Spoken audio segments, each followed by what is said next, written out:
From the shadows of the National Palace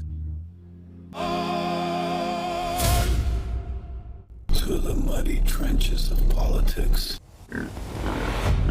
This is La Posilga, the pigsty of dirty politics. Greetings, creatures of this dump called Mexico.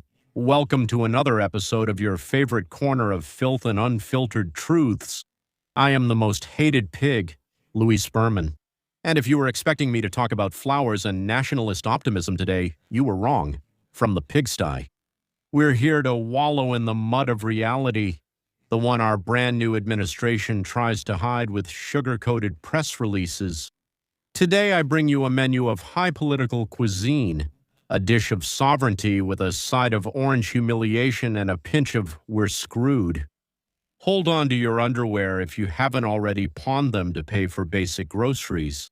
Because Uncle Donald has opened his mouth again and, as always, has left the manager of the National Palace exposed for what she is, good for nothing. Let's get started. What a gem we have here. Turns out Uncle Donald has started running his mouth. And no, it wasn't to ask for a taco al pastor, but to state what everyone in this pigsty already knows. But those up there refuse to see it. Mexico is lost, just like that, spelled out and with no filters. According to Fox News anchor Marta McCallum, President Trump dropped the bomb. The only salvation for this poor country, sunk up to its neck in the mud of narco-corruption, among other filth, is the United States. What's new? Well, here we pretend we have sovereignty. Over there, they see us as the annoying neighbor whose house is on fire and refuses to take a hose because it's American. But that's not the harshest part. The tycoon is offended because Chachas didn't show enough empathy for both of them. CIA agents passed away in an alleged accident in Chihuahua. Should someone explain to Donald that here condolences are given by the kilo and on-clearance sales? If he spends 30 seconds on the country's own dead, he didn't even pay attention to the CIA ones. In the palace, they think governing is like a checklist. I've already ignored Monday's massacre, check. I've already downplayed the missing people, check. I've already made Trump angry, check mark. Here's what the White House spokesperson Caroline Leavitt said during an interview about it. Do you think the president would agree that some sympathy from Claudia Sheinbaum would be well worth it for the 2 American lives that were lost?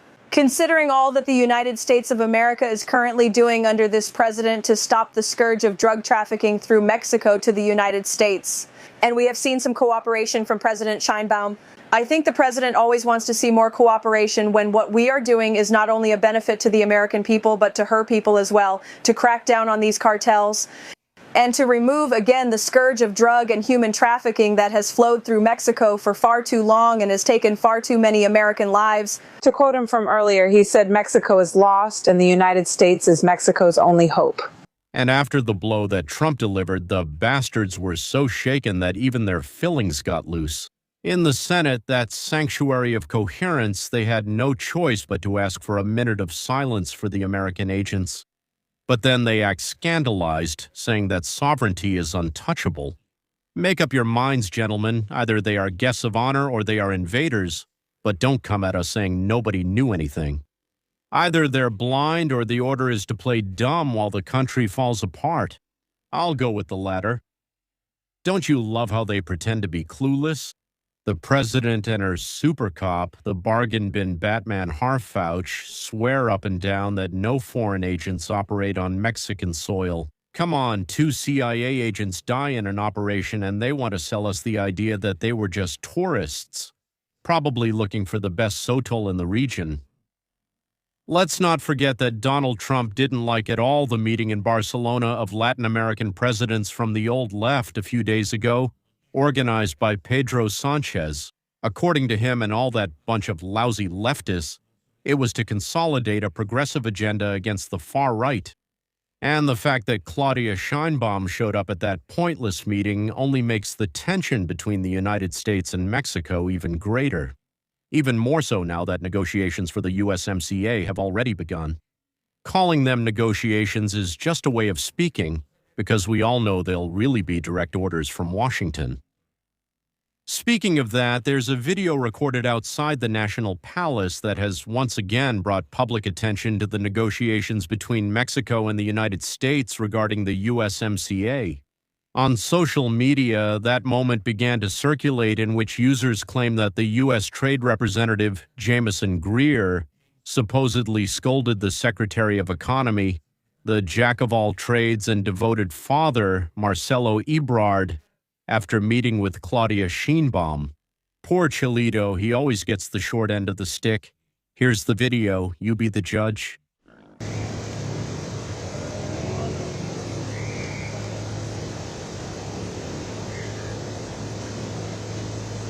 At your service, brother. Thank you.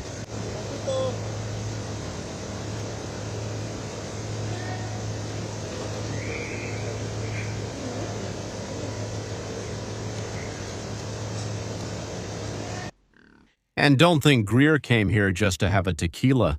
According to Reuters, Washington doesn't plan to remove a single cent of tariffs from the automotive or steel industries. Take that. There's your progressive agenda. The message was straight to the jugular. The tariffs are here to stay. President Trump likes them. Forget about that rosy world of free trade. It seems that Claudia doesn't understand that with the anonymous economy, you don't play around with the country. Going to Barcelona to play into Sanchez's hands was basically like pouring gasoline on a fire that's already singeing our eyebrows. And speaking of CIA agents, what do you say about the governor of Chihuahua, Maru Campos? The cool president says she called her and she didn't answer. Now that's communication. It seems that in the Olympus of Mexican politics, they still use smoke signals, or they burned it. Maru has the National Palace's number blocked.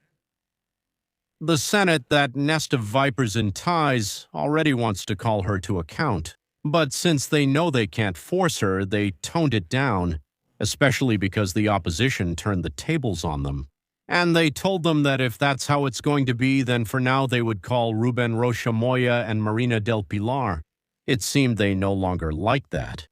Anyway, changing the subject, let's talk about the Queen of Morena, Huichamari, the beautiful damsel with beady little bug eyes, Luisa Maria Alcalde. Our dear Luisita, who pretended to play hard to get by saying she would think about it, didn't even take 2 hours to release the usual video. I accept the honorable assignment. Please, it's obvious her resistance lasted all of 2 damn seconds. What a drama, gentlemen. First she comes out with that arrogance you all love so much, saying that the rumors about her leaving were just conservative right-wing gossip.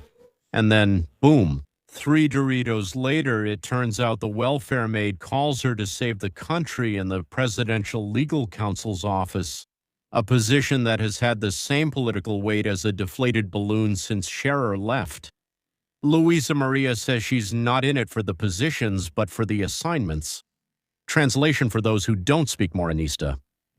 They removed me because I was useless and because the party is falling apart. And of course they swear to us that there's no hotline from Palenque. Of course not. They probably use smoke signals or transformative telepathy to receive orders from the Macaspano donkey. The truth behind the curtain is that Claudia was already desperate to remove Luisa Maria from the leadership. The reason? Besides being completely useless, it's because of her good-for-nothing Arturo Avila, the famous zero-vote congressman and now also zero proposals. It seems that this idiot thought he owned the party, strutting around as if he were the top leader and not just the boss's boyfriend. A guy so toxic that he burned bridges even with the PT and the Green Party. What a talent for making people dislike him. And if you needed a cherry on top of this mud pie, since in this country justice and impartiality are bigger myths than the chupacabra, yesterday the new INE councilors were sworn in. How exciting. 3 new faces who will be there until 2035. One of them, Arturo Chavez, who just happened to be an advisor to Claudia when she was in Tlalpan. And with his innocent look, he says he's a nonpartisan figure and that he scored 99 out of 100 on the exam. Of course he did. And do you know what this son of a bitch said? Chavez says that the INE should walk alongside the transformations. Give me a fucking break. Translated into plain English, we're going to be the official doormat of the National Palace. Autonomy no longer means being independent. Now it means being the official cheerleader of the current government. Democracy is in mourning, but hey, at least the councilors have a guaranteed job. For a decade. Let's look on the bright side. The big takeaway from the pigsty. Remember, it's April 2026. The peso is scrambling not to go over the cliff, and Trump is using Mexico as his favorite piñata. He tells us that we're lost, and meanwhile here they tell us that everything is under control. The dollar will soon be looking down at us with a mocking smile, and the price of tortillas is rising faster than the stocks of Trump's companies. Are we lost? Probably. But not because Trump says so. It's because we have an administration that plays hide-and-seek with reality. The tension is getting stronger and stronger, and Mexico's response is to go meet with leftists who are anti-Trump in Spain. Geniuses, top-level strategists. At the end of the day, my dear pigs, we are the ones who get splashed, Trump shouts.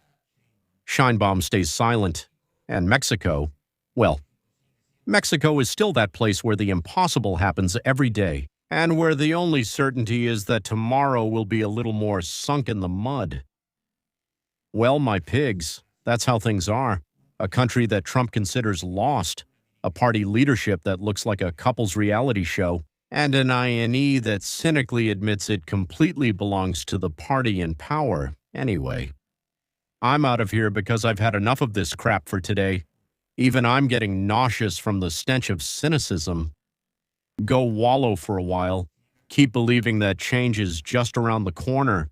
And don't forget that here in La Pasilga, the pigsty of politics, we'll keep digging until it stinks even worse. I'm Luis Berman. Don't forget to like, subscribe, and share this crappy video. See you in the next mess. Goodbye. This is La Pasilga, the pigsty of politics with Luis Berman.